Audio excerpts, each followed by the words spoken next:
The flames consumed Hartwell Manor with a hunger that seemed almost personal, licking up the white-painted columns like the devil's own tongue, reaching for heaven. Evangeline Marlowe woke to the smell of smoke thick enough to taste bitter as regret on the back of her tongue. For one confused moment she thought she was dreaming of that other fire, the one that had taken her husband 3 months ago. Then she heard the voices downstairs, low and urgent, and she understood with terrible clarity that this was no dream, and this fire was meant for her. She moved fast muscle memory from a childhood of early morning farm chores, taking over where panic might have paralyzed someone else. The small tin box came out from under her mattress first. Everything that mattered fit in that box now. Everything she could prove.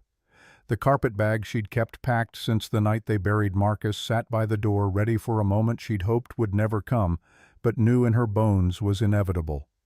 Through the bedroom door she could smell the accelerant, the chemical sweetness of kerosene mixing with wood smoke. They hadn't been subtle. They didn't need to be. The Hartwell family owned half of Bedford County, Virginia. They owned the sheriff. They owned the judge.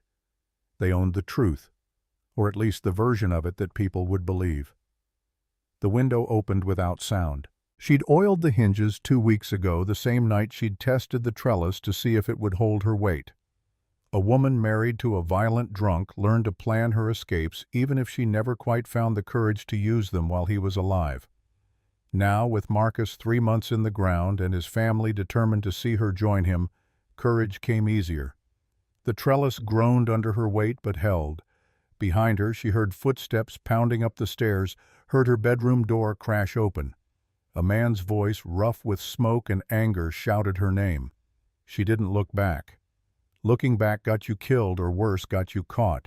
The woods beyond the manor grounds were dark as a grave and just as welcoming.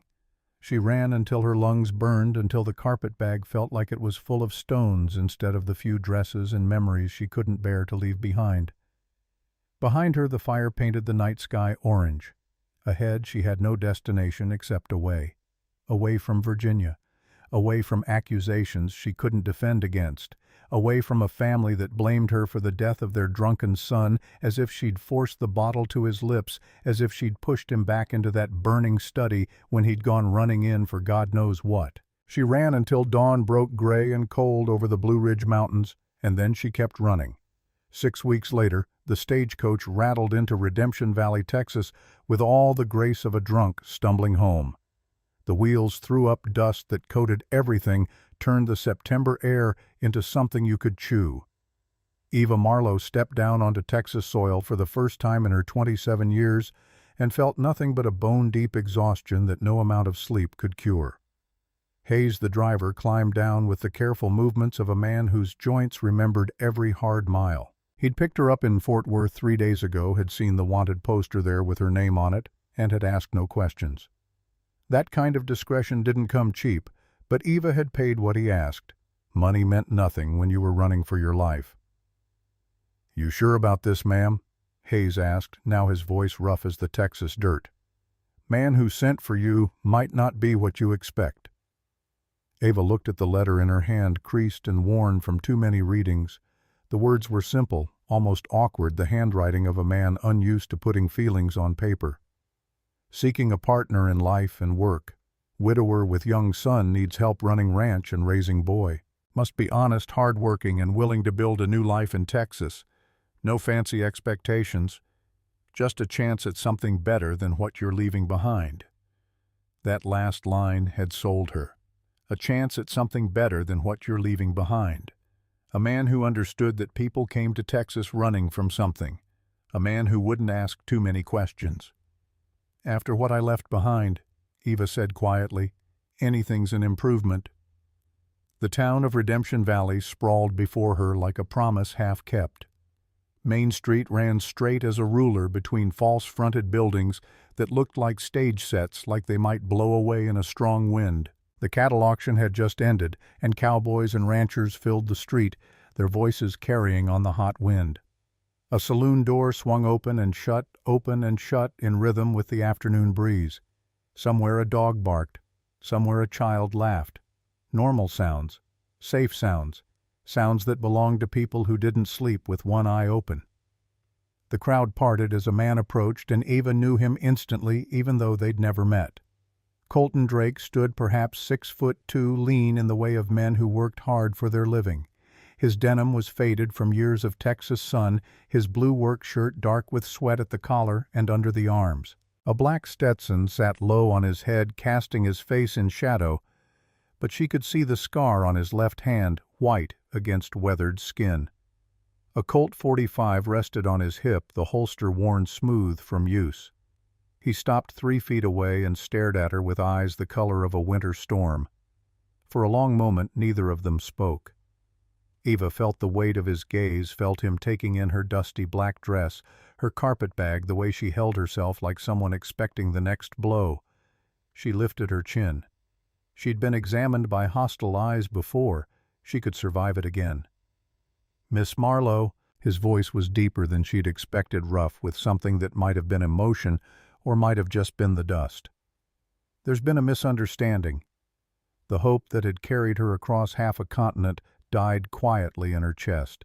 She knew rejection when she heard it, had heard it in Marcus's voice often enough.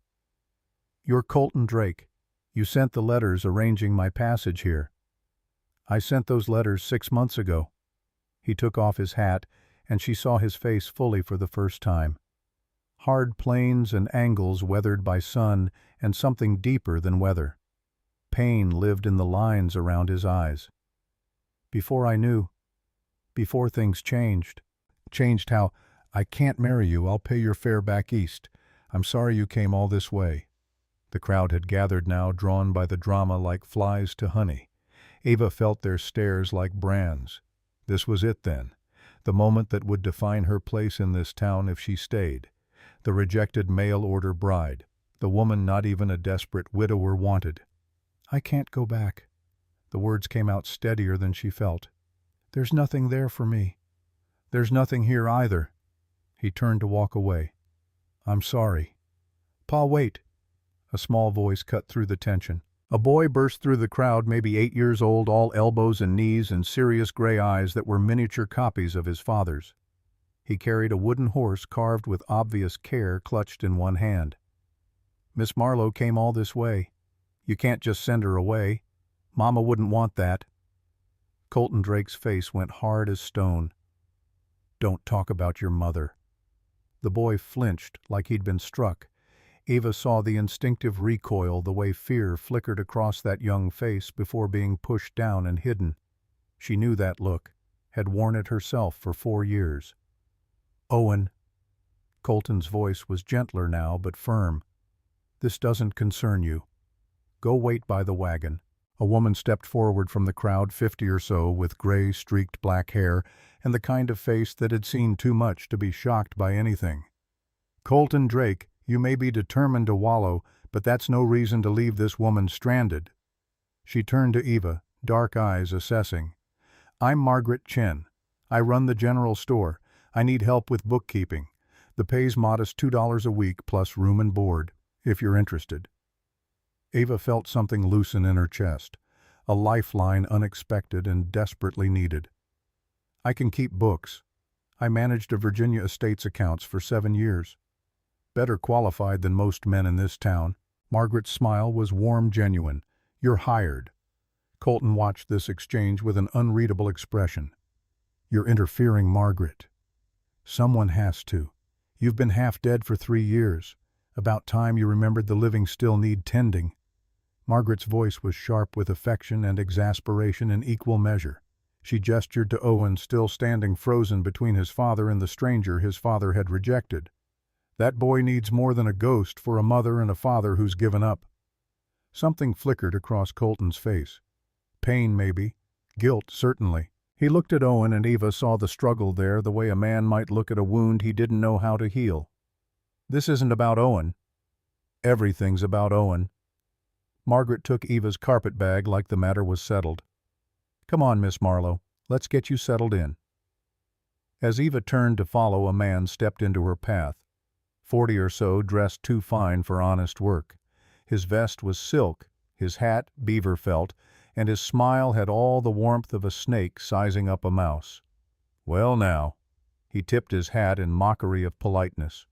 Shame about Drake. But if you're looking for better prospects, I own half this county. Name's Garrett Sullivan. I'm looking for work, not prospects, mister. Sullivan. His smile widened. Everyone wants something, Miss Marlowe. You'll learn that here. Margaret steered Eva away before she could respond, but Eva felt Sullivan's eyes on her back as they walked. Felt other eyes, too. The whole town watching, judging, deciding what box to put her in. The rejected bride, the desperate woman, the stranger with secrets. Let them stare. She'd survived worse than small-town gossip. The room above the general store was small but clean.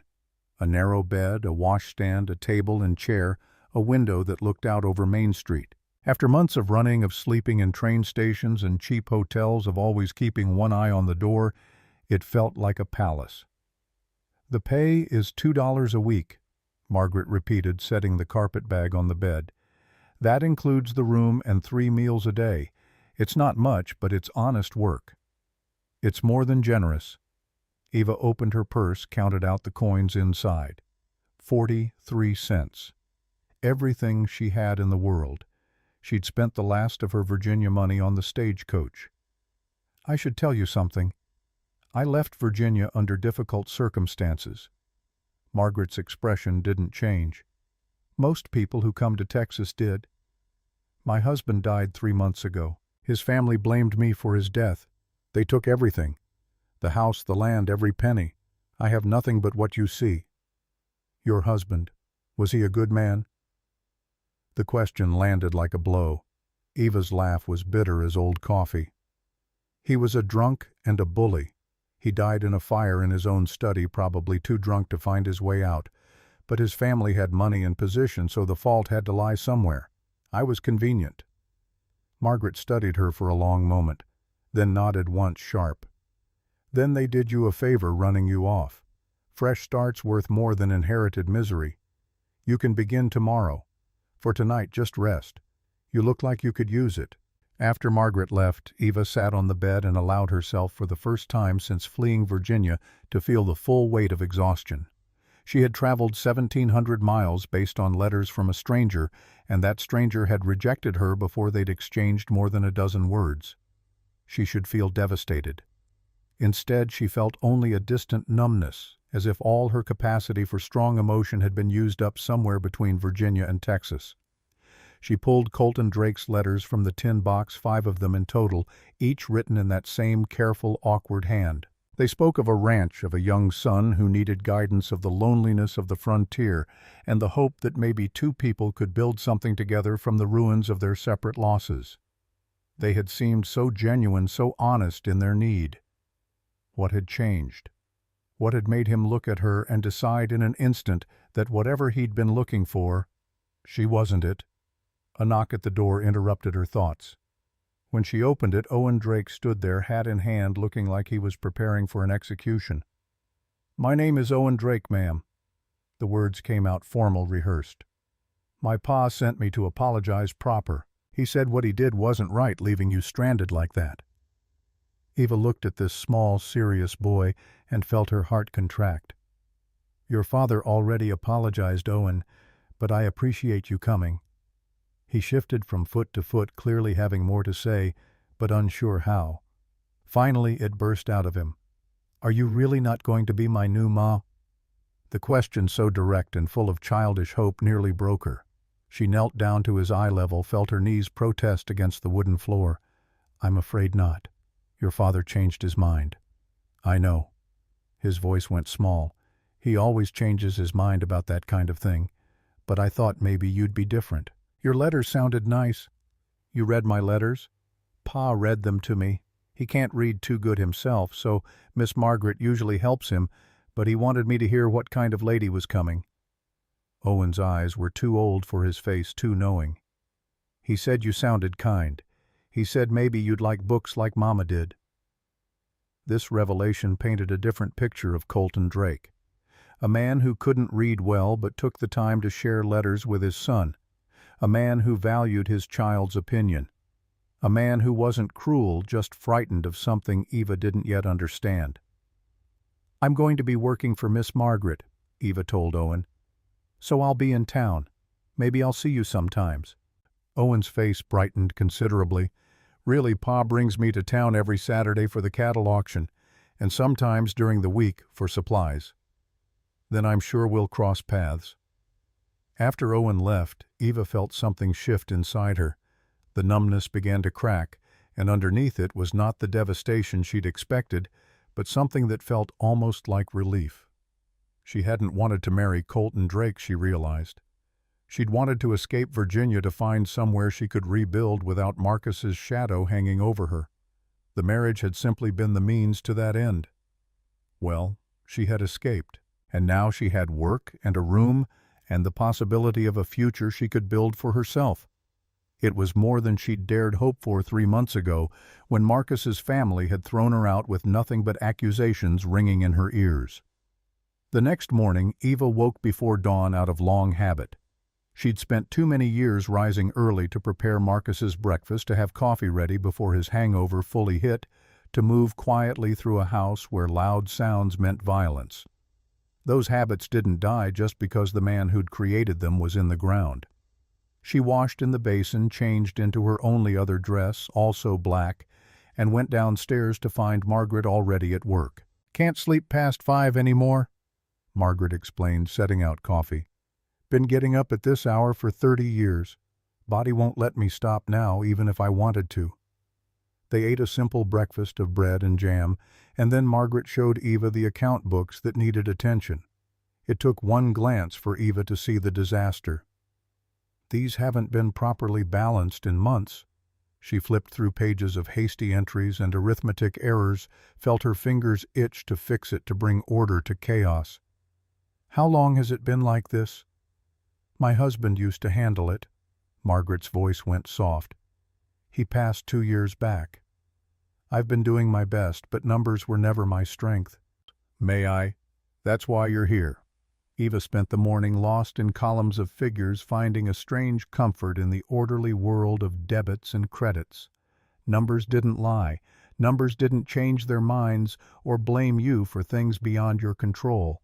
Numbers simply were, and if you paid attention, they told you stories. By noon, she'd found the first discrepancy. $40 missing over the course of 6 months, taken in amounts small enough to avoid immediate notice, but large enough to add up. The pattern was clear once you knew to look for it. Always on Tuesdays. Always when the same supplier made deliveries. "Someone's been stealing from you," she told Margaret. Margaret's face went hard. "You're certain?" "The pattern is clear. Small amounts always, when the till would have had enough to cover the loss without being obvious. Whoever's doing this knows your business well enough to know when you'd be least likely to notice." "That narrows it down." Margaret's voice was grim. "Only 3 people besides me have regular access to the till. My 2 clerks and Teresa Alvarez, who cleans the store twice a week. I'll need to compare the entries with the days each person worked," Eva said. "That should tell us who." Word spread quickly through Redemption Valley that the rejected mail-order bride was actually something of a genius with numbers. By afternoon, 2 other shop owners had come by to see if Eva might look at their books as well. "I can pay," said the owner of the dry goods store, a nervous man who kept pulling at his collar. "Not much, but something." "Let me finish Miss Margaret's books first," Eva said. "Then we can discuss terms." That evening, as she worked by lamplight, another knock came at her door. This time it was Colton Drake himself, hat in hand, looking about as comfortable as a man facing a hangman. "Miss Marlowe," he cleared his throat, "I wonder if I might have a word." Eva gestured him inside, though the room was too small for 2 people to feel anything but crowded. Colton remained standing, turning his hat in his hands like a man at confession. "I owe you more than an apology," he began. "I owe you an explanation." "You don't owe me anything, Mr. Drake. You changed your mind. That's your right. Please, let me say this." He took a breath. "Those letters I sent, they were genuine, every word. But when it came time for you to actually arrive, I looked at you and I saw—" He trailed off. Eva waited. "You look like her," he said finally. "Like Rebecca, my wife." Not exactly, but enough that when I saw you stepping off that coach for a moment I thought, it's been 3 years and I still—" He shook his head. "I panicked. I'm sorry." Eva understood panic, understood how grief could ambush you in unexpected moments. "I appreciate your honesty. There's more." Colton looked at her directly now and she saw the weight he carried. "Rebecca died 3 years ago. Scarlet fever, Doc said. But before she died, she was sick for months. And toward the end she said things about the household money going missing, about someone in the house who meant us harm. I thought it was delirium, fever talking." Ava's skin prickled. "But you don't think that anymore?" "I don't know what to think.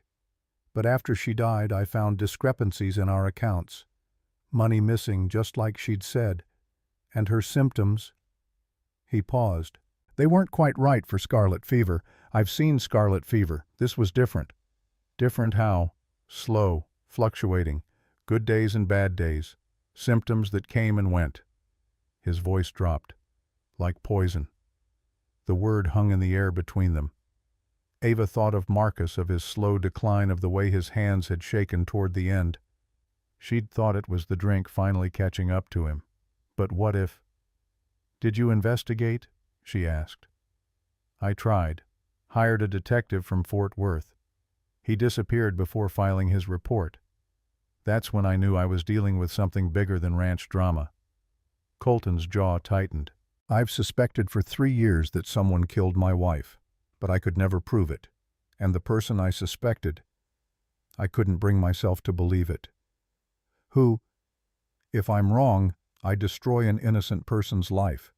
If I'm right, speaking the name could get anyone who knows, killed." Eva understood what he wasn't saying.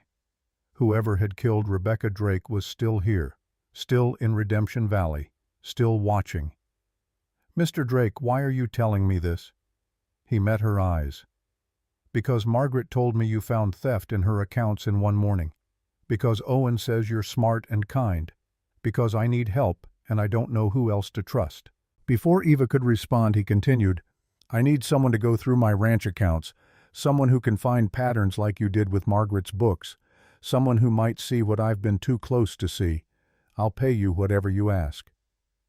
Eva should have said no, should have stayed out of whatever darkness haunted this man and his dead wife, but she thought of Owen's serious young face, of the hope in his voice when he'd asked if she was staying. She thought of her own silence back in Virginia, the questions she'd never asked about Marcus's decline. "I'll do it," she said, "but not for money. For Owen. That boy deserves to know the truth about his mother." Colton's expression shifted, something like respect mixed with the grief. "Thank you." A week later, Eva found herself at Drake Ranch for the first time. The house was modest but well-maintained adobe construction designed to withstand Texas heat. It sat on a slight rise overlooking pastures where cattle grazed and the land rolled away toward distant hills. Beautiful in a stark way. Lonely. Inside the house bore all the hallmarks of male habitation. Clean enough but spare. No curtains on the windows, no rugs on the floors, no pictures on the walls. The photographs on the mantel were turned face down, as if looking at them caused too much pain. Colton showed her to his office, a small room overflowing with papers. "Rebecca used to handle the accounts. I've never been good with this kind of thing." That was an understatement. Eva looked at the chaos of ledgers and receipts and felt her organizing instinct kick in. "I'll need time to sort through all this." "Take whatever you need. I've got work to do outside. Owen's at school in town. You'll have the place to yourself." After Colton left, Eva began the slow work of bringing order to chaos. She sorted receipts by date, created categories, cross-referenced entries. The work was soothing, mechanical. It let her mind wander while her hands stayed busy. That's when she found the first anomaly. Medical expenses in March through June of 1880. Over $600, an enormous sum. Payments listed simply as medical services with no doctor's name, no explanation. She cross-referenced the dates. March through June 1880. That would have been when Rebecca was sick, when she was dying. In the margin of one entry in handwriting that was distinctly feminine, a note, "See, please check this. Numbers don't add, R." Rebecca had noticed the discrepancy, had questioned it, had died before getting answers. Eva worked through the afternoon losing track of time. When she heard footsteps on the stairs, she looked up to find Colton in the doorway. "Didn't expect you here this late." "I lost track of time." Eva gestured to the ledgers spread before her. "Your wife kept meticulous records. She was very good at this." "She was good at everything." Colton's voice was rough. "Except surviving. Mr. Drake, these medical expenses, $600 over 4 months. That's—" "I know. Doc said Rebecca needed special medicines from back east. Said they were expensive but necessary." "Do you have receipts for the medicines themselves?" Colton rummaged through a file box, produced a stack of papers. "These, from some pharmaceutical company in Philadelphia." Eva studied the receipts. Something about them felt wrong. The paper was too new, the ink too fresh for documents supposedly 3 years old. And the company name. "Hartfield Pharmaceutical Supply Company," she read aloud. "You recognize it." Eva's hands had started to shake. "That was my married name, Hartfield. My late husband's family ran a pharmaceutical company in Philadelphia." Colton went very still. "Coincidence?" "They went bankrupt in 1878. Federal investigation for fraud. Selling fake medicines, watered-down tonics, sugar pills labeled as morphine." She looked at the receipt dates. "These are dated 1880, 2 years after the company closed." The implications hung heavy in the air. Fake receipts meant the medicines had never existed. $600 paid for nothing, or paid to keep someone quiet about something. Eva stared at the name, her mind connecting pieces she hadn't seen before. "Colton, when did Rebecca come to Texas?" 1876. We married in early 1877. He looked confused. "Why? What did she do before she came here?" "She lived in Philadelphia, worked as a bookkeeper for a law firm." Colton's eyes narrowed. "Why are you asking?" Eva's heart pounded. "My husband's family business was destroyed by a federal fraud investigation in 1878. The trial happened in Philadelphia. They lost everything." She looked at the fake receipts again. What if Rebecca wasn't just a random bookkeeper? What if she was the bookkeeper who testified against Hartfield Pharmaceutical? Colton went very still. "You think Rebecca helped destroy your husband's family business?" "I think it's more than coincidence that fake receipts from a bankrupt company show up in a murder case." Eva's voice shook. "And I think when I answered your advertisement, when my name became connected to this ranch, someone saw an opportunity to frame you," Colton said slowly, "for a murder that might have been committed for revenge." The room felt colder. If Rebecca had testified against the Hartfields, if she'd helped destroy their fortune, the motive for her death might be far bigger than Nathan protecting his daughter. "We need to find out if Rebecca testified at that trial," Eva said. "If she did, this changes everything." "Someone was embezzling," Colton said slowly, "using Rebecca's illness as cover. Or causing her illness to create the cover." Eva met his eyes. "Mr. Drake, I think your wife was murdered, and I think whoever did it used fake medical bills to hide the money trail." Colton sank into a chair, his face gray. "I've suspected for 3 years. But hearing someone else say it—" "Who had access to your accounts? Who could have created these receipts?" "Me. Rebecca and Nathan Reed, my foreman. He manages payroll orders supplies." Colton shook his head. "But Nathan's been with me 15 years. He's family." "Family can betray you faster than strangers," Eva said quietly, thinking of Marcus's relatives, of how quickly they'd turned on her. "Anyone else?" Doc Evans had a key to the house for emergencies. Rebecca trusted him completely. Eva made a note. "I need to see everything. All your accounts, all correspondence from that time, anything Rebecca might have written. If there's a pattern, I'll find it." Over the next few days, Eva divided her time between Margaret's store and Drake Ranch. She found the thief at the store first. Thomas, one of the clerks, a young man who'd seemed helpful and earnest. The pattern of thefts matched his work schedule perfectly. Margaret confronted him that evening, and Thomas broke down immediately. He'd been stealing to pay gambling debts. He returned what he could, $30, and left town that night on the eastbound stage. "I should have seen it," Margaret said, watching him go. "Signs are only obvious in hindsight," Eva told her. "Don't blame yourself for trusting someone."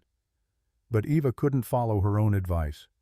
She'd trusted Marcus in the beginning, had ignored the signs of his violence until it was too late to escape without risking everything.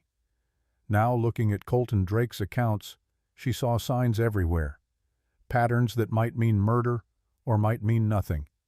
The trick was knowing which. It was late on a Friday evening a week after she'd started working on the ranch accounts when Eva found it. She'd been going through Rebecca's personal effects, things Colton had boxed up, but never had the heart to throw away or give away. Letters, recipes, household notes, the detritus of a life cut short. At the bottom of one box she found a leather-bound journal. Rebecca's diary. The early entries were mundane. Daily life, Owen's milestones, ranch business. But in March of 1880, the tone changed. March 3rd. "I don't feel well today. Colton says it's just fatigue from caring for Owen, but this feels different. My hands shake when I try to write." March 8th. "The shaking is worse. Doc Evans says it's nerves. He's given me laudanum for sleep, but the dreams. I see shadows moving in corners that aren't there." March 12th. "I asked Colton about the money missing from the household fund. He said he hadn't touched it, but someone has. $300 gone over 2 months. I'm afraid to ask again, afraid of what it might mean." Eva's hands trembled as she turned pages. Rebecca had known, had suspected, had documented everything. March 15th. "I know what's happening to me. I've seen it before in Virginia when my aunt was sick with what the doctor called nerves, but what I suspected was poison. The symptoms are identical. Shaking, nausea, confusion, good days and bad days. But who would do this? And why?" The entries became more erratic, harder to read. Rebecca's handwriting deteriorating as her condition worsened. April 1st. "I confronted him today. Told him I knew. He denied everything, said I was imagining things because of the fever. But I saw his face. He's afraid I'll tell Colton. Afraid I'll expose what he's done." April 15th. "I'm keeping this journal hidden. If something happens to me, if I don't survive this, someone needs to know the truth. The pattern is clear in my household ledger. Look at who had access. Look at when the money went missing. Look at when I got sicker. It's not coincidence." May 20th. "I'm dying. I can feel it. The poison is in my tea, I'm certain now. I've stopped drinking it, but the damage is done. I don't have long. God forgive me, I know who it is, but I can't prove it. And if I'm wrong, I can't destroy an innocent person's life on suspicion alone." The final entry was dated May 28th, just weeks before Rebecca's death. "I've hidden this journal where only someone truly looking would find it. If you're reading this, I am gone. The truth is in the household ledger, the secret accounts I kept separately from Colton's ranch books. Find them, find the pattern. And please, please tell Owen I loved him. Tell him I fought to stay. Tell him I tried to be the mother he deserved." Eva sat in the dim office, the journal shaking in her hands, and heard a sound behind her. She turned. Colton Drake stood in the doorway. In the lamplight, she couldn't read his expression. "You found it," he said quietly. Eva's heart hammered. "How long have you been there?" "Long enough." He stepped into the room. "Rebecca hid that journal. I looked for it for 2 years. Where was it?" "False bottom in the box with her sewing supplies." Eva watched him carefully, trying to gauge his reaction, trying to understand if she was in danger. "You knew about this." "I knew she suspected someone was poisoning her. She told me toward the end. I thought it was delirium." His voice broke. "God help me, I thought she was imagining things because of the fever." "But you don't think that anymore?" "No." He moved closer and Eva saw the tears on his face. "After she died, I found evidence. Small things. The household ledger with her notes about missing money. Receipts that didn't make sense. I suspected, but I could never prove it. And the person I thought might have done it. I couldn't bring myself to accuse them without proof. Who did you suspect? Everyone. Colton's laugh was bitter. I suspected everyone. Nathan because he had access. Doc Evans because he provided the medicines. Even Margaret because Rebecca confided in her. I drove myself half mad with suspicion, and in the end I had nothing but questions and a dead wife. Eva held up the journal. She says the truth is in a separate household ledger. Did you find it? No, I didn't even know she kept one. Then we need to find it. Eva stood. Rebecca documented everything. If there's proof, it's somewhere in this house. They searched together methodically, going through Rebecca's things. Her desk, her wardrobe, her hope chest. Nothing. It was Eva who thought to check behind the drawers themselves, remembering hiding places from her own marriage. Marcus had gone through her things regularly, looking for money she might have hidden, gifts from her parents she might have sold. She'd learned to be creative. The drawer in Rebecca's writing desk had a false back. Behind it, a small folded note in Rebecca's handwriting. Eva unfolded it with trembling hands. Just one line. The full truth is in the bank. Box 47. Only someone who truly seeks justice will find the key. She left more evidence, Eva said. Somewhere safe. We need to find out what else she documented. Colton's face was grim. If Nathan suspects we're getting close. Owen, Eva said suddenly, her blood running cold. Where's Owen right now? Colton's face went white. At the ranch. I left him there. I told Nathan to watch him while I came into town. They both moved at once, running for the door. Behind them, the journal and ledger lay open on the desk. Rebecca's careful documentation of her own murder finally brought to light. But as they reached the stairs, Eva heard something, a creaking floorboard in the room above. They weren't alone in the house. Colton heard it too. He put a finger to his lips, drew his Colt slowly. Together they moved up the stairs, each step careful and silent. The door to Rebecca's old room, the room Colton had kept locked for 3 years, stood open. Inside, Nathan Reed sat in a chair by the window, a rifle across his lap. He looked up as they entered, and his face was sad, resigned. I wondered when you'd figure it out, he said quietly. Took longer than I expected. Rebecca would have been disappointed. She always said you were smarter than you gave yourself credit for, Colton. Eva's mind raced. If Nathan was here, where was Owen? Where's the boy? She demanded. Safe. For now. Nathan's grip on the rifle tightened. We need to talk. All of us. About what happens next. About what price silence costs. And about whether the truth is really worth what it will take from all of us. Eva's mind worked fast. They were trapped in this room with a man who'd already killed once. A man with a rifle and nothing left to lose. But Nathan's eyes weren't those of a killer about to strike. They were the eyes of a man already defeated. Owen's in the barn, Nathan said, reading the fear on their faces. Brushing down the horses like I asked. He doesn't know I'm here, doesn't know what we're talking about, and he doesn't need to know if you're willing to listen. Colton's Colt was drawn, but his hand shook. You killed her. You killed Rebecca. Yes. The single word dropped like a stone. I did, and I've carried that weight every day for 3 years. But before you go to the sheriff, before you destroy what's left, I need you to understand something. Understand? Colton's voice was raw. What is there to understand about poisoning my wife? That I did it to save my daughter. That Rebecca knew and gave me chances to stop. That I'm not asking for forgiveness, just... Nathan's voice cracked. Just one night. One night to write Sarah, to say goodbye to this place, to decide if I have the courage to face what I've done, or if I'm going to take the coward's way out. Eva looked at the rifle across Nathan's lap and understood. It wasn't for threatening them, it was for himself. You want us to let you go, she said quietly. I want you to give me until morning. Post a guard if you don't trust me. I won't run far. Where would I go? But let me have tonight to make peace with what's coming. Colton looked at Eva silently, asking what to do. She thought about Rebecca's final letter, about the forgiveness in those words, about giving someone a chance to choose courage over cowardice. One night, Eva said, but we're taking the rifle, and someone watches the house. Nathan nodded slowly, set the rifle on the floor, pushed it toward them with his boot. Fair enough.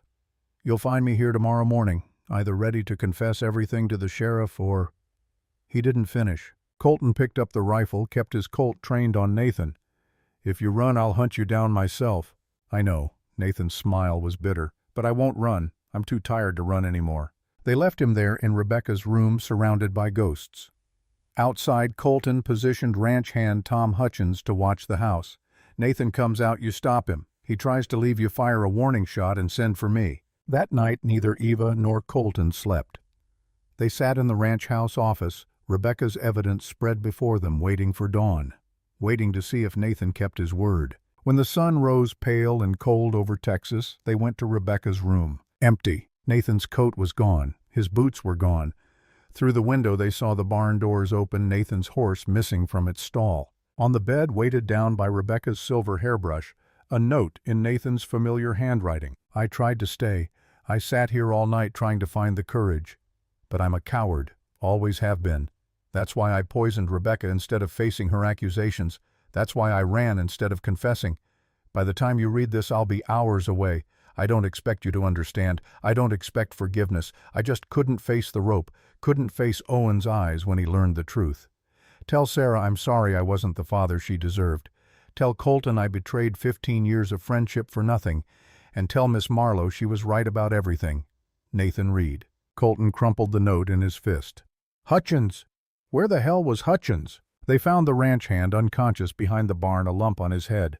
He came to, slowly, confused. Someone hit me from behind. Hutchins groaned. Must have been around midnight. Didn't see who. It was Nathan, Eva said. He waited until Hutchins made his rounds, knocked him out, took his horse and ran. Colton's face was stone. He had ours. Could be anywhere by now. We go to the sheriff, Eva said. We show him everything. Rebecca's evidence, Nathan's confession note. Braddock puts out a warrant. Nathan can't run forever. They rode into town as the sun climbed higher, carrying the weight of 3 years of secrets and a killer on the run. Sheriff Braddock listened to everything, examined the evidence with careful attention. When they finished, he sat back in his chair. This is the damnedest thing I've ever heard, he said. And I've heard some things. I'll put out a warrant for Nathan Reed immediately. Send word to every sheriff and marshal in Texas. Man his age on foot or horseback won't get far. He has a 6-hour head start, Colton said. Doesn't matter. He's running on fear and guilt. That wears a man down fast. Braddock stood. I'll also send for a federal marshal. Get that poison sample tested proper in Austin. If it's arsenic like you say, we'll have our proof. They left the sheriff's office feeling both lighter and heavier. The truth was finally in motion, but Nathan was in the wind. 3 days later, word came. Nathan Reed made it 40 miles before his conscience caught him. Sheriff Braddock found him 3 days later in a canyon 20 miles south of Abilene, sitting beside a cold campfire with an empty revolver in his lap and tears on his weathered face. He'd planned to end it there, the sheriff later told them, but couldn't pull the trigger. Couldn't die without seeing Sarah one last time, without trying to explain to Owen why he'd done what he'd done. The ride back to Redemption Valley took 2 days. Nathan didn't fight, didn't try to escape. He sat quiet in the wagon, hands bound, eyes fixed on the horizon, like a man watching his own funeral procession approach. Word spread fast in small towns. By the time they rolled down Main Street, half of Redemption Valley had gathered to watch. The trusted foreman, the man who'd worked the Drake Ranch for 15 years, brought back in chains for murder. Eva watched from Margaret's window as they took Nathan to the jail. Colton stood on the boardwalk below Owen beside him. The boy's face was pale, confused. He didn't understand yet why Uncle Nathan was in chains. That conversation still waited, terrible and necessary. Sheriff Braddock locked Nathan in the single cell Redemption Valley possessed, then came directly to Margaret's store. His face was grim. He wants to talk, Braddock said. To you, Miss Marlowe, and to Colton. Says he's ready to confess everything, but he wants to do it proper. Wants you both to hear it first. They went together, Eva and Colton, leaving Owen with Margaret. The jail was small-built, more for Saturday night drunks than actual criminals. Nathan sat on the narrow cot, head in his hands. He looked up when they entered, and Eva saw a man who'd aged a decade in 3 days. Thank you for coming, Nathan said quietly. His voice was hoarse, broken. I know you don't owe me anything. You're right, Colton said. We don't. So talk. Nathan took a breath that shook his whole frame. Everything you found is true. I poisoned Rebecca. Small doses of arsenic in her tea in her medicine. Started in March of 1880, continued until she died in June. I did it because she was going to expose Sarah, send her to prison. I did it because I was desperate and afraid, and I told myself I was protecting my daughter." "You were protecting yourself," Eva said. "Sarah's debts were your fault. You'd been stealing to cover them." "Yes." Nathan's voice dropped to a whisper. "Sarah got into trouble gambling, borrowed from dangerous men. I took money from the household fund to help her. Rebecca discovered the theft, figured out it was me. She gave me a chance to confess, to make it right. I panicked instead." Colton's hands clenched. "So you killed her." "I thought I could just make her sick enough to buy time. Time to pay back the money, time to get Sarah out of trouble. But Rebecca was too smart. She figured out she was being poisoned, started documenting everything. When she confronted me in May, I knew I couldn't stop. If she lived, I'd hang. If she died, I could make it look natural." "Doc Evans helped you," Eva said. "Doc suspected, but I convinced him Rebecca was having delusions. Paid him to keep quiet, to sign the death certificate without testing for poison." Nathan looked at his hands. "He needed money for his own wife's medicine. I exploited that. Made him complicit so he couldn't expose me later." The confession poured out of him 3 years of guilt-finding voice.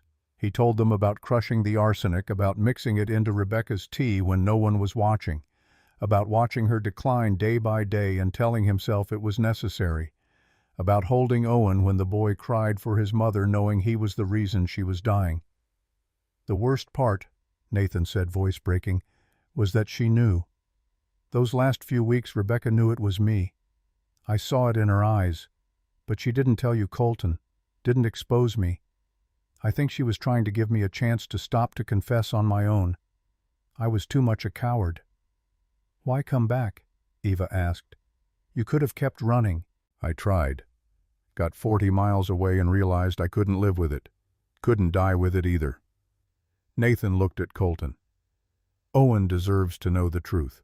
Sarah deserves to know what kind of man her father really is. And Rebecca deserves justice, even if it costs me everything." Colton was silent for a long moment. When he spoke, his voice was steady but cold.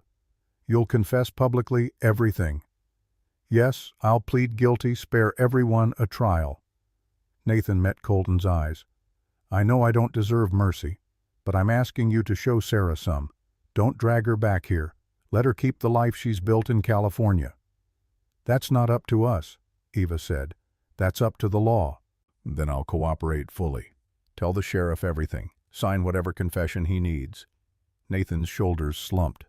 "Just please, when you tell Owen, tell him I'm sorry. Tell him his mother was brave and good and I was weak and wrong." They left the jail in silence. Outside, the afternoon sun beat down on Redemption Valley, indifferent to human drama. "Do you believe him?" Eva asked. "About being sorry?" "I believe he wishes he hadn't done it," Colton said. "But that's not the same as being sorry. Sorry means you'd choose differently.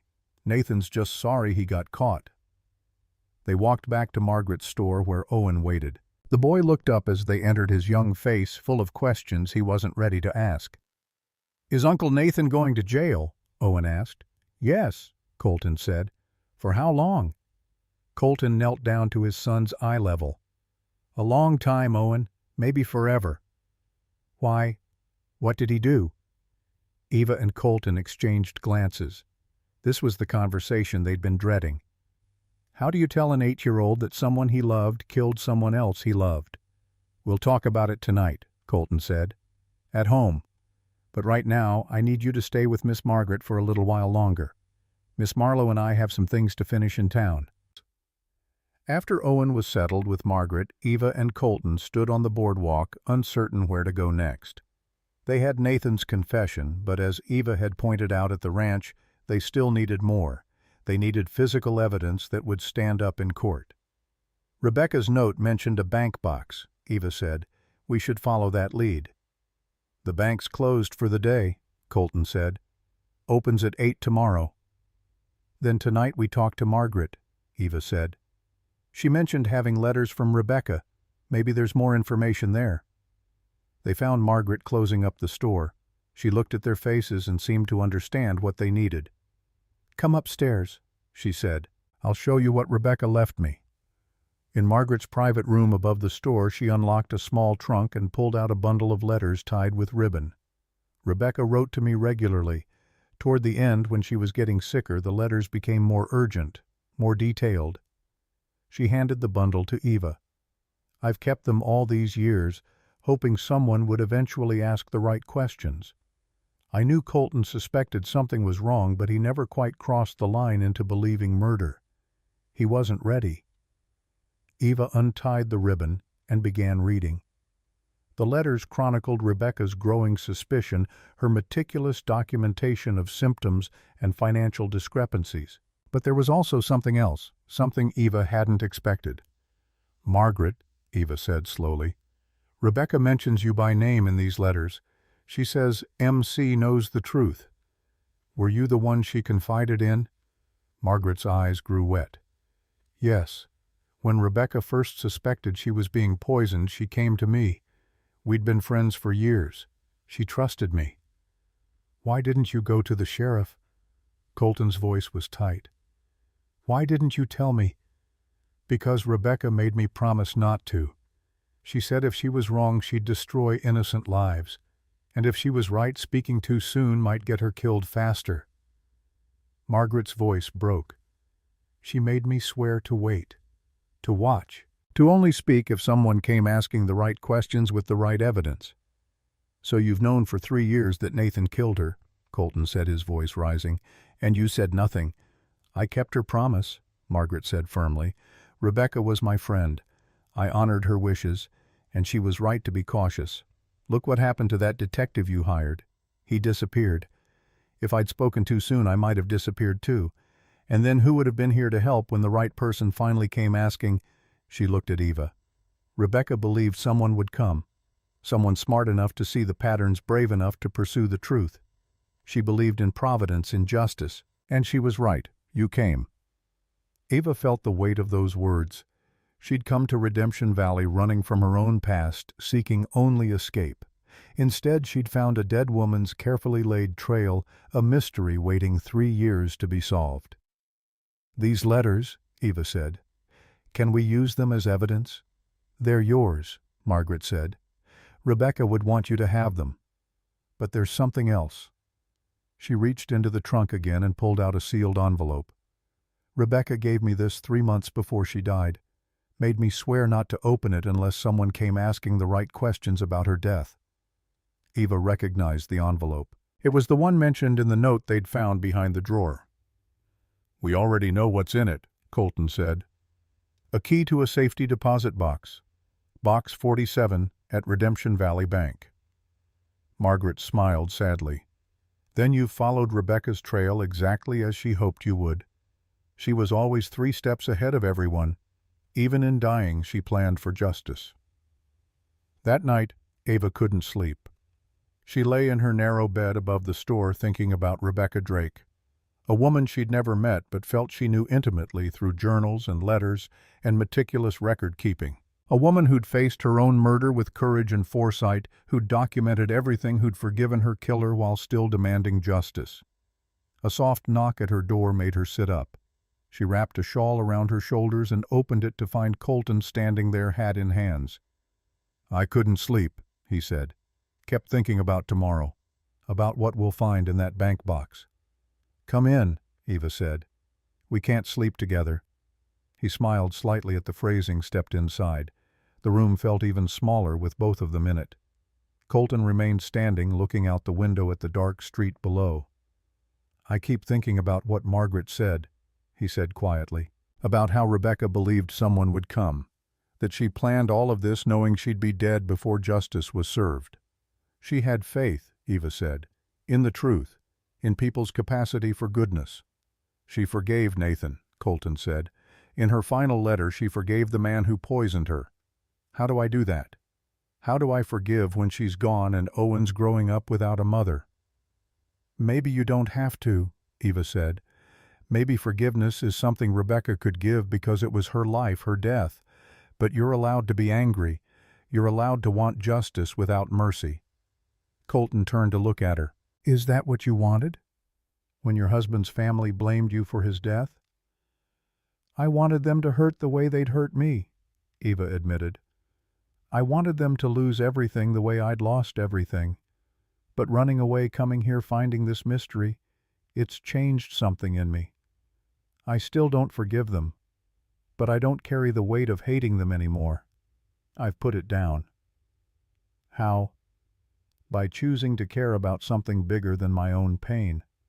By helping Owen, by seeking truth for Rebecca, by... She paused. By letting myself care about you and Owen. By building something instead of destroying. They sat in silence for a long moment. Finally, Colton spoke. Tomorrow when we open that box, we're going to find proof. Real, undeniable proof. And then this becomes real. A trial, a hanging, the whole town talking about it for years. Owen growing up as the boy whose mother was murdered by the family foreman. Owen's going to grow up knowing his mother was brave and smart and loved him enough to seek justice even from beyond the grave, Eva corrected. That's not a small thing. No, Colton agreed. It's not. He stood to leave, then paused at the door. Eva, when this is over, when Nathan's been sentenced and the trial's done and things settle down, I want to ask you something important, but not now. Not in the middle of all this darkness. Eva's heart skipped. What kind of something? The kind that deserves better timing than this, he smiled. But I wanted you to know it's coming, so you can think about your answer. After he left, Eva lay back down, but sleep came no easier than before. She knew what Colton was going to ask. She'd seen it in the way he looked at her, in the way he trusted her with his son, in the way they worked together like two halves of a whole. And she already knew her answer. The next morning they went to the bank as soon as it opened. The manager missed her. Wendell was a thin man with spectacles and the cautious air of someone who dealt in other people's money. Box 47, he said, checking his records. That's registered to Rebecca Drake, but she's been deceased for 3 years. We have the key, Eva said, producing it, and her husband is here to claim the contents. I'll need to verify the key matches, Wendell said. He led them to the vault, a heavy door that required 2 keys to open his and the box holders. Inside the vault, rows of numbered boxes lined the walls. Wendell found 47, inserted his key, waited for Colton to insert Rebecca's. The box slid out. I'll give you privacy, Wendell said, and left them alone. Eva lifted the lid with trembling hands. Inside, exactly as Rebecca's letter had promised, lay a ledger, a glass vial, and a final letter addressed to Colton. The ledger was meticulous. Rebecca had documented every financial discrepancy, every symptom, every suspicion. She'd cross-referenced dates when money went missing with dates when Nathan had been in the house. She'd noted the pattern of her illness worse on days when she'd drunk tea. Nathan prepared better on days when she'd been careful. And there, in the margin of one page, a note that made Eva's blood run cold. If you're reading this, I am gone. Test the powder in the vial. You'll find arsenic. I took a sample from my tea on March 20th, 1880, the day I became certain I was being poisoned. I've hidden it here where Nathan can never find it, where it will wait until someone seeks the truth. The person killing me believes they're protecting their daughter Sarah from prison. They're wrong, but they're also desperate and afraid. Show them mercy if you can, but first, show me justice. The vial of white powder seemed to glow in the dim vault light. Physical evidence 3 years old but perfectly preserved. Proof beyond doubt.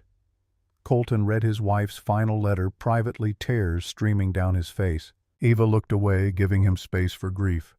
When he finally spoke, his voice was rough. She knew it was Nathan. From the beginning she knew, but she couldn't bring herself to expose him without absolute proof. She kept hoping he'd stop, that he'd confess on his own. She loved him, Eva said quietly. Not romantically, but as family. That made the betrayal even worse. She forgave him, Colton said, holding up the letter. Even knowing he killed her, she forgave him. And she asks me to show him mercy. But she asks for justice first, Eva pointed out. Mercy without justice is just letting evil win.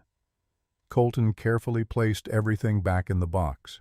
We take this to Sheriff Braddock, now." Sheriff Braddock examined the evidence with the careful attention of a man who understood the weight of what he was seeing. The ledger, the vial, the letters, all of it painted an undeniable picture. "This is enough," he said finally. "More than enough. I'll send the powder to Austin for testing, but I don't have much doubt what they'll find." He looked at Colton. "Nathan's already confessed. With this physical evidence, there won't be a trial, just a sentencing hearing." "Good," Colton said. "Owen doesn't need to sit through a trial." "There's one complication," Braddock said. "Garrett Sullivan's been nosing around. He knows something's happening. Yesterday he came here asking about Rebecca Drake's death, about whether there was any investigation." "Sullivan doesn't have any stake in this," Eva said. "Doesn't he?" Braddock pulled out a file. "I've been doing some checking. Sullivan tried to buy your ranch last year, Colton. You refused. If you were convicted of murder, or if the scandal got bad enough, he could pick up the property cheap when you couldn't maintain it." Eva felt something click into place. "Sullivan's been watching this whole time, waiting for an opportunity. And when Nathan fled, Sullivan saw his chance," Braddock continued. "He went to Doc Evans, pressured him to sign an affidavit saying he suspected Rebecca was poisoned and Nathan was involved." "Doc told us about that," Colton said. "Said Sullivan paid him." "Blackmail and extortion," Braddock said. "I can arrest Sullivan for that, but I need your testimony about his attempt to pressure you into selling." "He hasn't approached me directly," Colton said. "He will," Braddock predicted. "Soon as he hears Nathan's been brought back, he'll try to use the scandal to force your hand. When he does, you come straight to me." As if summoned by their words, Garrett Sullivan appeared at the ranch that very afternoon. He rode up bold as brass, smiled at them like they were old friends. "Heard Nathan Reed's back in town," Sullivan said, dismounting. "Heard he's confessed to murder. That's quite a scandal, Drake. Quite a problem for a respectable rancher." "Get off my property," Colton said. Now, no need for hostility. I'm here to help." Sullivan pulled out a folded paper. "I've got a signed affidavit from Doc Evans stating he suspected your wife was poisoned 3 years ago. That means you've been operating this ranch under false pretenses. The whole foundation of your business is tainted." "That's blackmail," Eva said. "That's leverage," Sullivan corrected. "See, I'm prepared to keep this quiet. Let sleeping dogs lie, as they say. All you have to do is sell me the ranch at a fair price. I'll even let you stay on as foreman. But if you refuse—" He smiled. "Well, this affidavit goes to every cattle buyer, every business partner, every bank you work with. Your reputation will be destroyed." "You're assuming I care more about reputation than justice," Colton said. "Every man cares about his livelihood," Sullivan said. "You've got a son to raise. How are you going to do that without this ranch, without income?" "I'll manage," Colton said. "Now get out." Sullivan's smile faded. "You've got until tomorrow noon to reconsider. After that, this goes public and you'll wish you'd taken my generous offer." After he left, Eva and Colton looked at each other. "We need to tell Braddock," Eva said. "Already on it," came a voice from the barn. Sheriff Braddock stepped out, a grin on his weathered face. "Heard every word. Had a feeling Sullivan would make his move today." "You were hiding in my barn?" Colton asked. "Waiting for evidence," Braddock said. "And now I've got it. Attempted extortion witnessed by a county sheriff. That's enough to arrest him." They rode back into town together, Braddock in the lead. He went straight to Sullivan's office and placed him under arrest. Sullivan's face went from shock to rage. "This is ridiculous," Sullivan shouted. "I'm a respected businessman." "You're a criminal," Braddock said calmly, "attempting to extort a landowner using false pretenses. Doc Evans has already testified you paid him to write that affidavit under duress. You can't prove anything. Don't need to. Doc's willing to testify in exchange for leniency on his own charges." Braddock smiled. "Funny how that works. You tried to use Doc against Colton, but Doc's testimony just sealed your fate instead." As Sullivan was led away in handcuffs, Eva felt something release in her chest. 2 villains brought to justice in one day, Nathan for murder, Sullivan for extortion. The truth was winning. That evening, as the sun set over Redemption Valley, Eva and Colton sat on the ranch porch. Owen was inside asleep after a long, emotional day. They'd finally told him the truth about his mother, about Nathan. The boy had cried, had raged, had asked questions they could barely answer. But in the end, he'd fallen asleep holding Rebecca's locket, the one thing of hers Colton had kept for him. "He'll be okay," Eva said quietly. "It'll take time, but he'll be okay." "Because of you," Colton said. "You gave him something to hold on to. The truth about his mother, about how brave she was, how much she loved him." "Rebecca gave him that," Eva corrected. "I just helped him find it." They sat in comfortable silence, watching the stars come out. Finally, Colton spoke. "I know I said I'd wait until this was over. But we're not really over, are we? There's still a sentencing hearing, still Sullivan's trial, still 100 things to deal with." "No," Eva agreed. "We're not really over. So I might as well ask now." He turned to face her. "Eva Marlowe, I know you came here running from your past. I know I rejected you that first day because I was afraid and grieving and not ready. But these past weeks, watching you solve my wife's murder, seeing you with Owen working beside you, I've realized something." He took her hand. "I don't want you here as a bookkeeper or an investigator or even just as a friend. I want you here as my partner, my wife, if you'll have me." Eva's throat tightened. "Colton, are you sure this isn't just gratitude or relief that the truth is finally out?" "I'm sure it's love," he said simply. "I love you, Eva.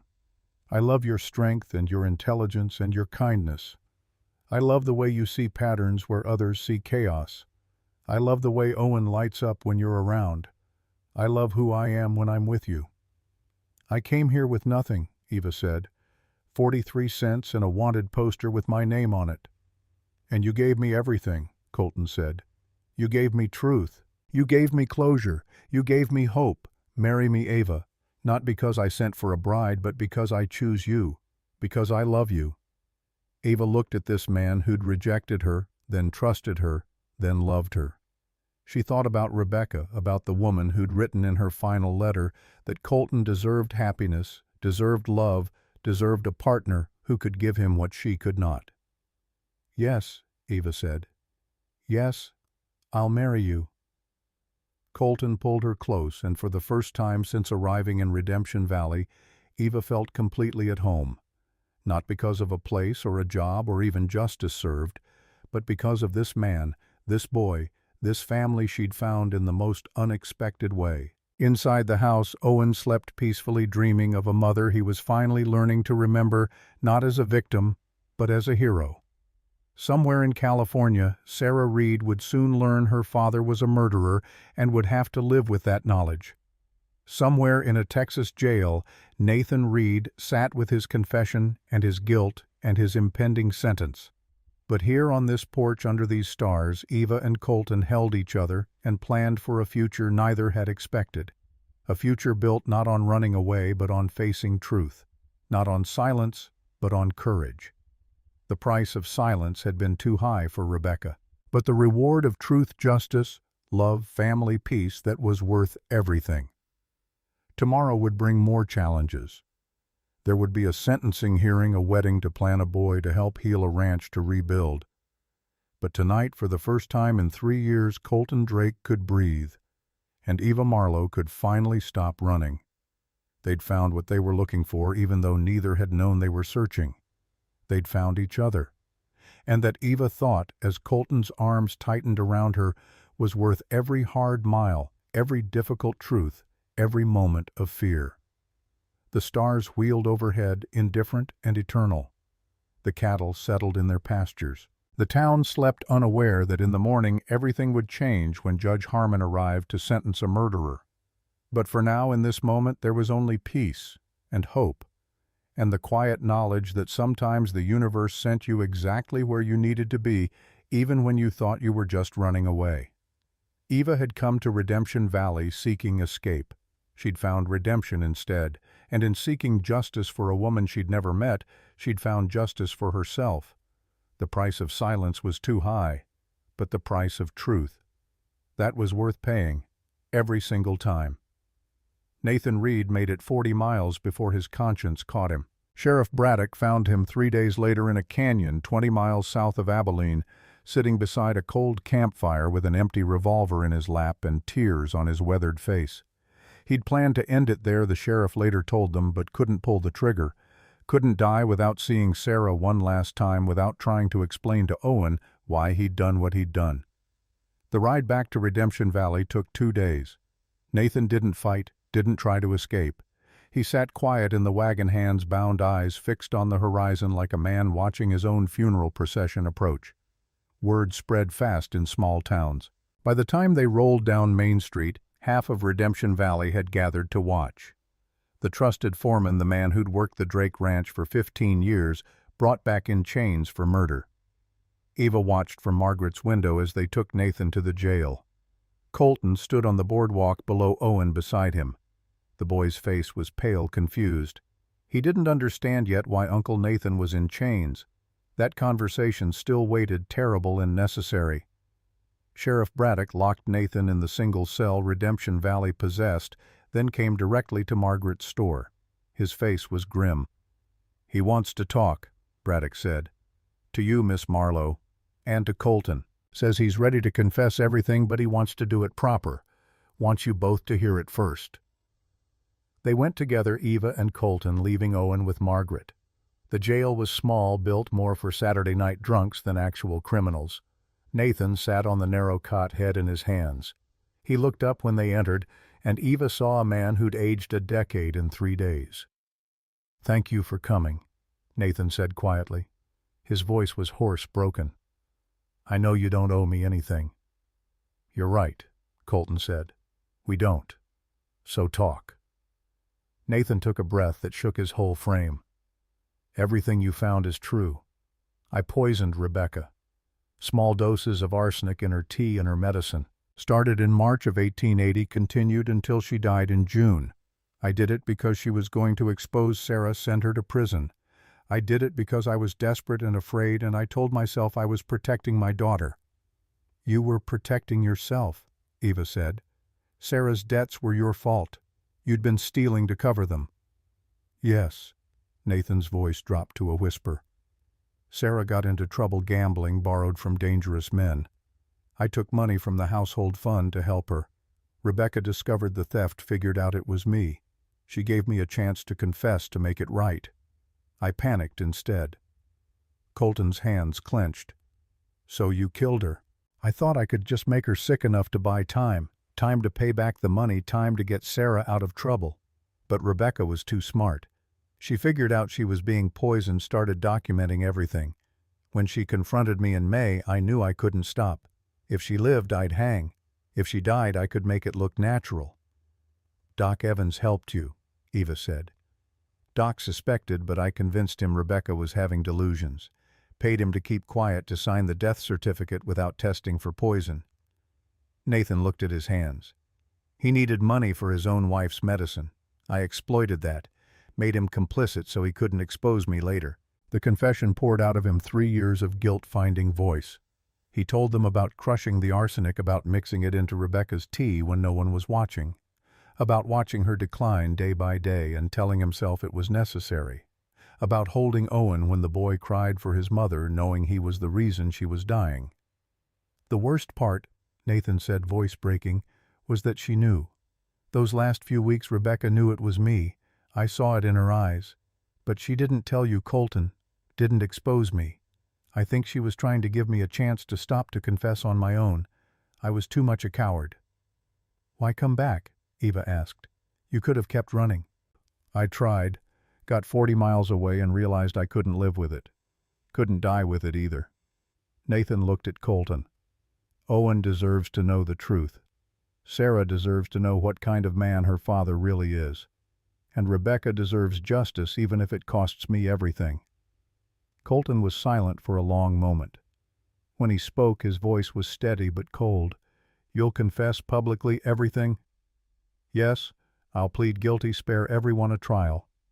But I have 2 requests." Nathan met Colton's eyes. "Let me write Sarah explain before she hears it from strangers, and let me talk to Owen. Let me try to make him understand." "No." Colton's voice was ice. "You don't get to explain yourself to my son. You lost that right. Please. I know I don't deserve it, but that boy loved me. He deserves to hear from me why I did what I did, even if he hates me for it." Eva put a hand on Colton's arm. "Maybe he's right. Owen will have questions. Better they're answered by the man who did it than left to fester."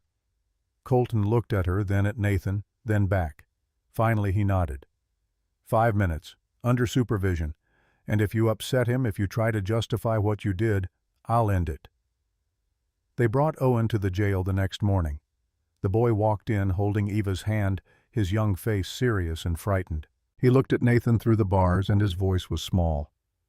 "Uncle Nathan, why are you in jail?"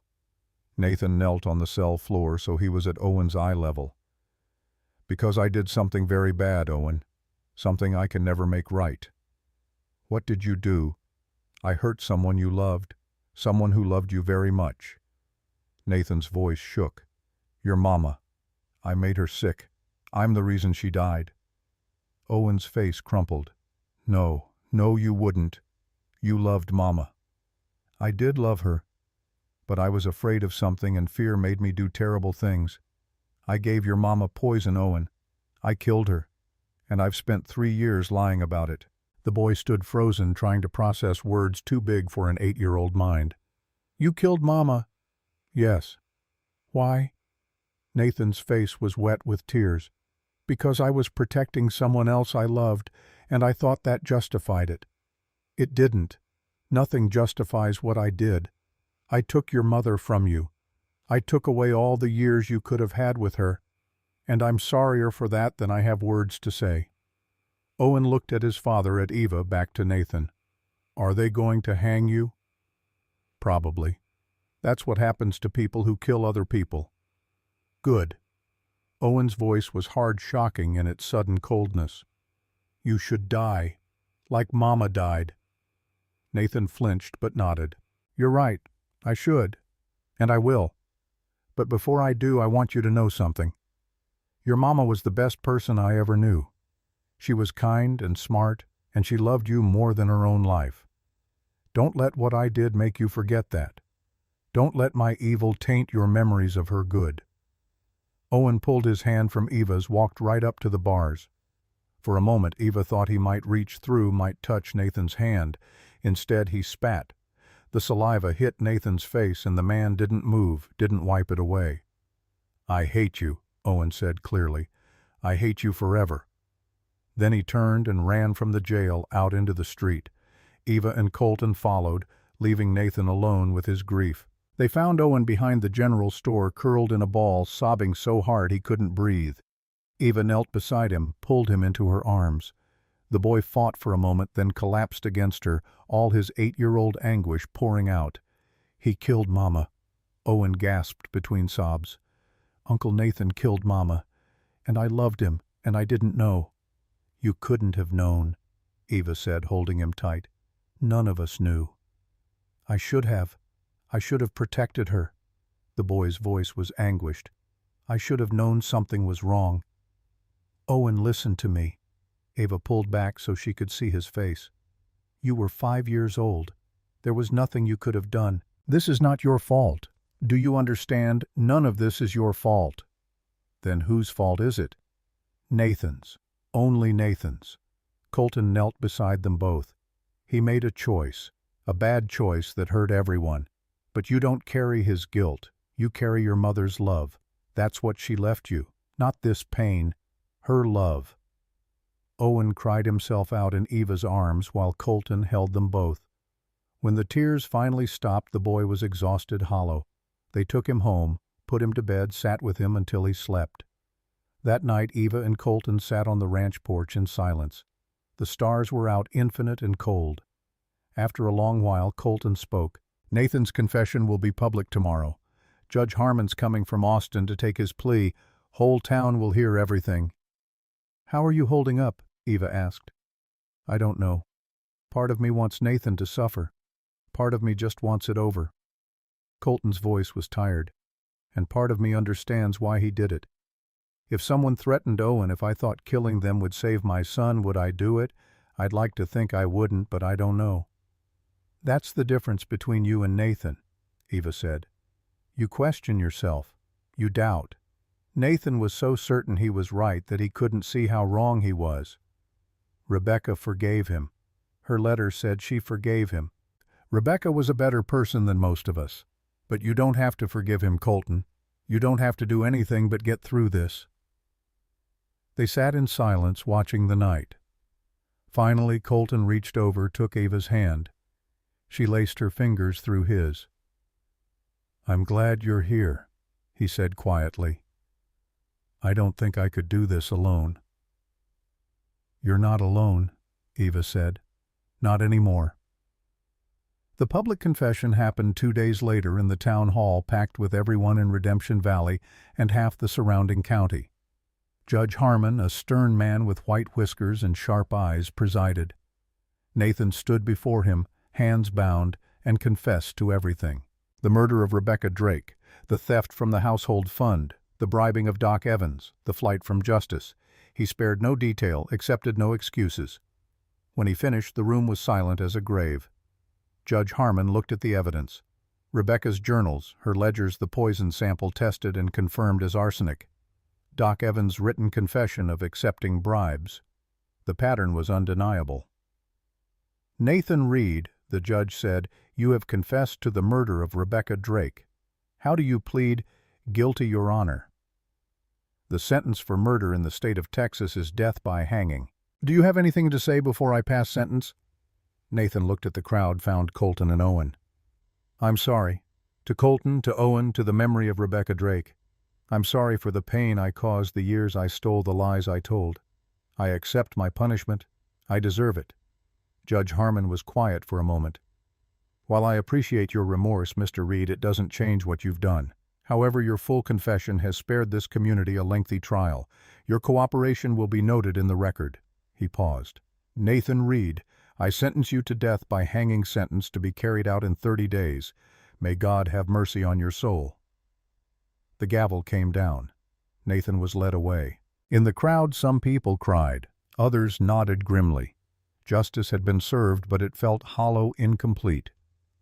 Garrett Sullivan stood at the back of the room, his face dark with anger. His blackmail scheme had fallen apart the moment Nathan confessed publicly. There was nothing left to leverage, no scandal to exploit. He pushed through the crowd, stopped in front of Colton. "You think you've won," Sullivan said quietly, voice tight with rage. "But this ranch is finished. No one will do business with you now. The ranch where a murderer worked for 15 years. You're tainted, Drake." "Maybe," Colton said, "but I'm not for sale." "We'll see how long that lasts." Sullivan turned to leave, found Sheriff Braddock blocking his way. "Mr. Sullivan," Braddock said mildly, "I need to ask you some questions. About Doc Evans, about payments you made to him, about blackmail and extortion." Sullivan's face went pale. "I don't know what you're talking about." "Doc Evans says different. Says you paid him $200 to write an affidavit about Rebecca Drake's death.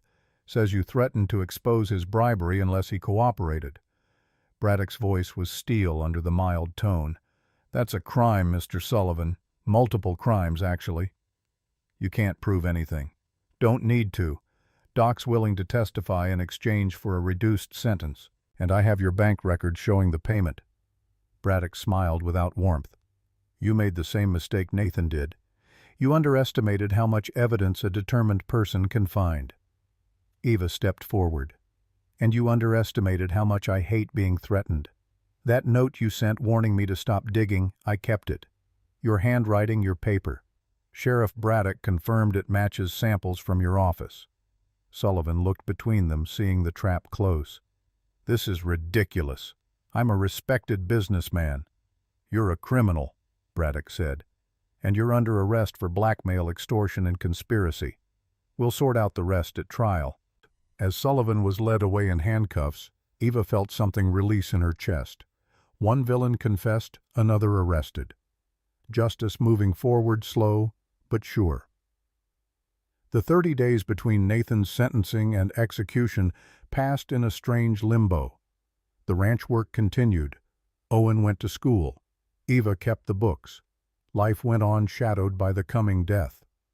Nathan spent his days in jail writing letters, to Sarah in California explaining everything, begging forgiveness, to Owen trying to articulate what he couldn't say in their brief meeting, to Colton apologizing for 15 years of lies hidden behind friendship, and one to Eva thanking her for caring enough to seek truth when everyone else had accepted lies. Eva visited him once 3 days before the execution. She didn't know why she went. Curiosity, maybe, or a need to understand how a man could commit murder and still seem human. Nathan looked smaller in the cell, diminished. "Miss Marlowe, I didn't expect you." "I almost didn't come." Eva sat in the chair outside the bars. "But I have a question. When you gave Rebecca the poison, when you watched her suffer, did you feel anything?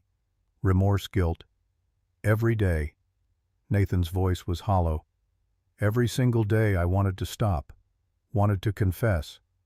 But by then I was in too deep. One lie led to another and another until I couldn't see a way out that didn't end in hanging. So you chose to kill her instead." "I chose cowardice. Every day for 3 months I chose cowardice over courage." He met her eyes. "You asked me once why I came back instead of running. The truth is I was tired of running. Been running from what I did for 3 years. Running from guilt, from truth, from the man I used to be before I became a murderer. Coming back confessing, facing the rope. That's the first brave thing I've done since I started poisoning Rebecca. Does it help the bravery? No, but at least I'll die knowing I finally told the truth." Nathan leaned back against the stone wall. "Miss Marlowe, will you do something for me?" "Depends what it is. Watch over them, Colton and Owen. They're going to need someone who sees clearly, who isn't afraid to ask hard questions. You're good at that. Better than anyone I've known." "I'm not staying for you," Eva said. "I'm staying for them." "I know, but I'm asking anyway." His voice softened. "And thank you for finding the truth, for caring about a woman you never met. Rebecca would have liked you." Eva stood to leave. At the door she turned back. "Nathan, one more question. If you could go back knowing everything you know now, would you still do it?" He was quiet for a long time. "I want to say no, want to believe I'd choose differently, but I don't know. Fear is a powerful thing, Miss Marlowe. It makes monsters of ordinary men. I'd like to think I'm better than that, but I proved I'm not." Eva left the jail with no more answers than she'd come with, but somehow understanding a little better how ordinary evil was. How easy it was to justify terrible things when you convinced yourself you were protecting someone you loved. The hanging happened on a cold December morning. Nathan walked to the gallows with dignity, refused the hood. His last words were simple. "Tell Owen I'm sorry. Tell Sarah I love her. And tell Colton he was a better friend than I deserved." Then the trapdoor opened and Nathan Reed paid the price for murder. Eva didn't attend. Neither did Owen. They stayed at the ranch working through lessons, pretending it was a normal day. But when noon came and went, when they knew it was over, Owen put down his pencil and looked at Eva. "Is he dead?" "Yes." "Good." But Owen's face crumpled. "Why don't I feel better?" Eva pulled him close. "Because you loved him. And finding out someone you loved did terrible things doesn't make the love disappear. It just makes everything more complicated. I hate that I still love him. I know. But that's what makes you better than him. You can love and hate at the same time, hold both truths together. Nathan couldn't do that. He could only see one thing at a time. That's what made him dangerous." They sat together in silence, mourning a man who deserved no mourning, but who they'd loved anyway. 6 months passed. Spring came to Texas, turning the brown land green. The ranch recovered slowly from the scandal. Some neighbors turned away, unwilling to associate with the place where murder had festered, but others came closer, drawn by the story of truth found and justice served. Eva stayed, not as a temporary bookkeeper anymore, but as part of the family. She taught Owen, managed the accounts, helped Colton rebuild what Nathan's crimes had damaged. They worked together, finding a rhythm that felt natural, right. One evening in May, 6 months to the day after Nathan's execution, Colton found Eva on the porch swing. The sun was setting, painting the sky in shades of gold and pink. He sat beside her, hat in hands. "Eva, I need to ask you something." She smiled. "Is it about the feed bill? Because I already told you that supplier is overcharging." "It's not about the feed bill." He turned to face her.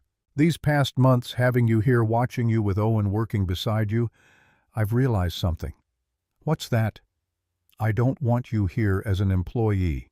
I don't want you here as Owen's teacher or the ranch bookkeeper." He took her hand. "I want you here as my wife." Eva's breath caught. They'd been moving toward this for months, circling closer, but hearing the words still shocked her. "Colton, I came here as a mail-order bride you rejected.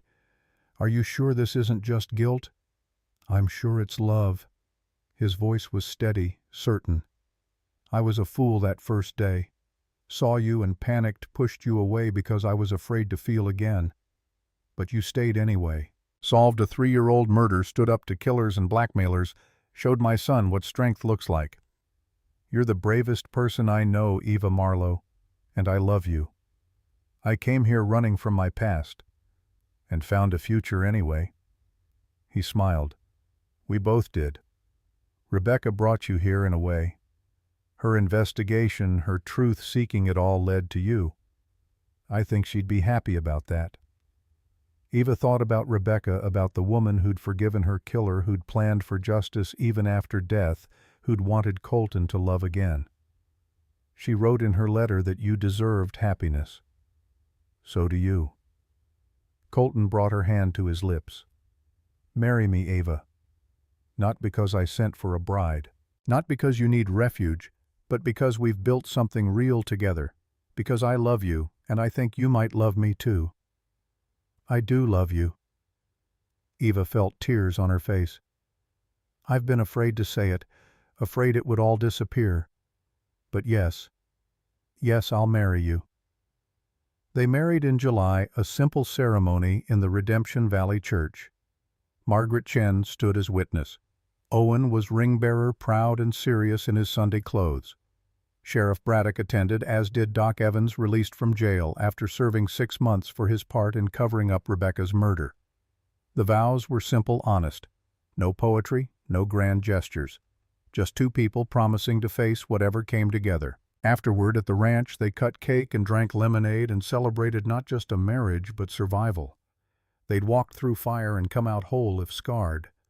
As the sun set and guests departed, Eva found herself on the porch with Colton and Owen. The boy sat between them, comfortable, at peace, in a way he hadn't been in months. "Mama Eva," Owen said. He'd started calling her that in April, had asked permission first, had been so careful about honoring Rebecca's memory while making room for Eva too. "Yes, sweetheart. Are we a family now? A real family?" "We've been a family for a while," Eva said. "The wedding just made it official." Owen nodded, satisfied. He leaned against her shoulder, and Eva felt her heart expand to hold this boy, this man, this life she'd never expected to have. "Tell me about her," Owen said quietly. "About my first mama. The things she liked, the way she laughed. I'm starting to forget." So Eva told him, drawing on Rebecca's letters, on Margaret's memories, on the picture of a woman who emerged from journals and ledgers and careful documentation. She told him about a woman who loved books and learning, who wanted her son to be kind above all else, who believed in justice but also in mercy. Colton added his own memories, the good ones, before fear and poison twisted everything. Together they painted Rebecca not as a victim or a saint, but as a person. Flawed, brave, loving, real. And as the stars came out over Texas, as the night wrapped around them warm and close, Eva thought about the strange path that had brought her here. From Virginia to Texas, from escape to investigation, from stranger to family. She'd come to Redemption Valley with 43 cents and a wanted poster with her name on it. She'd stayed for a murder to solve, for a boy to protect, for a truth that needed telling. She'd found all of that and more. Found a home, found a family, found herself. The price of silence had been too high for Rebecca. The price of truth had been steep for everyone. but they'd paid it together and built something better from the ashes. Eva looked at Colt and at Owen at the ranch stretching away into darkness. This was hers now, not because she'd run from something, but because she'd run toward something, toward justice, toward courage, toward love. And that made all the difference. In the distance a coyote howled. Closer the cattle lowed soft in their sleep. The sounds of life continuing, of the world, turning, of tomorrow coming whether you were ready or not. Eva was ready. She'd survived the past. She'd faced the truth. Now she'd build a future. And if Rebecca was watching from wherever the dead watch from Eva hoped she'd be proud. Proud that her death hadn't been in vain. Proud that her son was loved and safe. Proud that the truth, however painful, had finally come to light. The price of silence was too high, but the reward of truth, that was worth everything.